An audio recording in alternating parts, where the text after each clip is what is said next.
Hello everyone, welcome to my new blog. So সকাল সকাল ঘুম থেকে উঠিয়া দেখো আমি বিছানা একটু ক্লিন করে লইলাম, বিকজ ধুলাবালি একদম আমার পছন্দ না। তার লেগে আমি রোজ ট্রাই করি একদম ধুলাবালিও থাকতো না যাতে, তার লেগে আমি একটু ক্লিন করে লইলাম। আর ক্লিন করার পরে তারপরে গেলাম গিয়া রান্না করতে, রান্না বান্না শেষ করিয়া তারপরে এইদিকে দেখো বাবু লাগাইছে জুতা। এটা আমার হাজব্যান্ডের জুতা, তাইনে করছে তাইনে হইব নি, বাট একদম ফানি লাগতে আসলো আর আমরা হাসতে হাসতে শেষ হয়ে গেছি।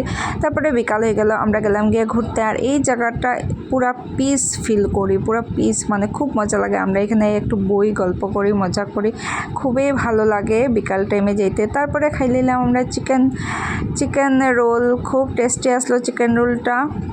তারপরে খাওয়া দাওয়া শেষ করি আমরা গেলাম গিয়া ঘরে যাইতে সময় গেলাম গিয়া আমরা বায়োমেটে একটা রিপোর্ট নেওয়ার আসলো। সো আমরা রিপোর্টটা লইলাম। রিপোর্টটা লওয়ার পরে তারপরে দেন আমরা ঘরে গেলাম। That's it. আমার ভিডিও ভালো লাগলে লাইক কমেন্ট শেয়ার করতে ভুলিও না, অ্যান্ড সাবস্ক্রাইব করে